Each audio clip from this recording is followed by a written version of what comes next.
Well, this has been published in 2020 by a friend of mine, Giulio Stefanini from Humanitas, and he tried to summarize when a DCB has to be preferred or a DES. And as a matter of fact, I have to say, I like one thing in particular about this cartoon, and it's up there. First ISR. I like it because, you know, when you have an ISR, I mean, stent has failed. Honestly, I don't believe you should be using another DS. That's honestly my opinion, and it is totally the contrary compared to the guidelines. But as a matter of fact, this is my opinion, so I'm just giving you my point of view. Multiple meta layers, I said that many times. I don't really see the point of putting another stent. DS preferred. Well, sometimes we fail because we create hematomas, dissections, a lot of stuff. Diffuse ISR is an interesting concept, and I'm not sure I do agree with this, because diffuse ISR means that you have, you know, a lot of neointimal hyperplasia and proliferation inside the stent, at the edges, involved in the other segments of the artery. So putting another stent there, to me, is not a good idea as well, because, again, like in diffuse disease, the likelihood of putting a DES into the atheroma is it's really high. So I have to say, especially for, you know, this specific setting, I disagree, I have to say. But I wanted to show you because it gives you opportunity to think about many things. I was about to show you the piccoletto, but I had enough, because the piccoletto is there. I mean, it's everywhere, showing what, to be honest? Showing that, you know, if you use, you know, drug-eluting stent, maybe in small vessels you may have more MACE. Do you believe it? I don't really know, because it depends on many things. It depends on which balloon, which DS. I mean, it's complicated. I'm showing you this to tell you that I'm a fan of drug-coated balloons. I am, but I try to be, you know, realistic, objective. And when I say this is probably too good to be true, maybe. Basketball too. Bruno Scheller, clearly one of the most experts about this DCB, published this and told us, look, DCB versus DES, eye bleeding risk patients. Well, primary endpoint, same. Non-HBR, primary endpoint, the same.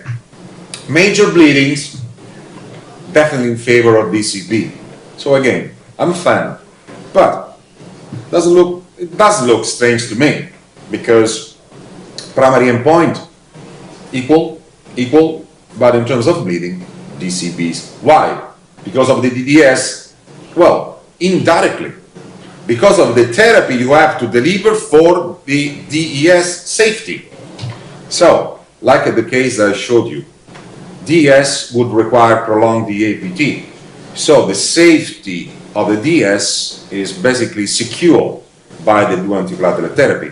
But now there are DES with a clear indication on the IFU that you can actually have 1 month dual antiplatelet therapy.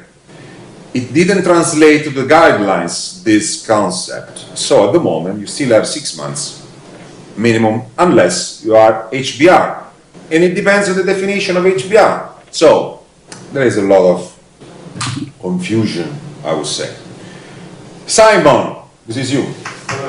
Hi. Well, that's challenging, I have to say. To me, at least, this is challenging, because you cannot, you know, turn your head elsewhere in front of these pictures, these numbers.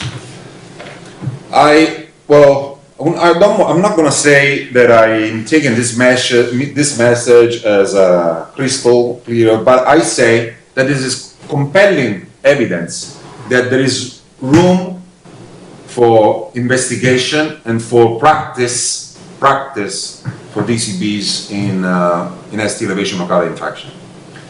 Many colleagues do not believe that this is true because of the inflammation, so the absorption of the drug. Many, let's say, concerns that Simon can actually discuss. Reality is that this trial, honestly, first of its kind, right? Was it really the first? Well, it's a very small randomized trial, isn't it? The Revelation thing. Oh yeah. But not this size. Anyway, this is the first big evaluation showing, after 3-year follow-up, no difference in all-cause mortality or net adverse cardiac events. Many years we were thinking on the bioresorbable stents and a lot of efforts, a lot of experience, including our teams, for leaving nothing behind, so no metallic implants. But nowadays we know that it's a new era of DCB, drug-eluting balloon, drug-coating balloons, to really think that we can do some angioplasty or some part of the angioplasty without leaving any metal. Of course, we think that also it could be preferable healing with this technology, and for some patients also it could be important due to the lower risk of bleeding. So if we go for the everyday practice, it is important, of course, to recognize when can we use DCB and when can we use DES. Very important, as in this scheme, is remember that we should use the balloon to vessel ratio 1:1 to have under control the dissections, and also to use extensively imaging. And then when we have the angiographically acceptable results, no flow-limiting dissection, residual stenosis less than 30%, good FFR, you can use the DCB. Of course, when it is the dissection which is flow-limiting, we can use DES.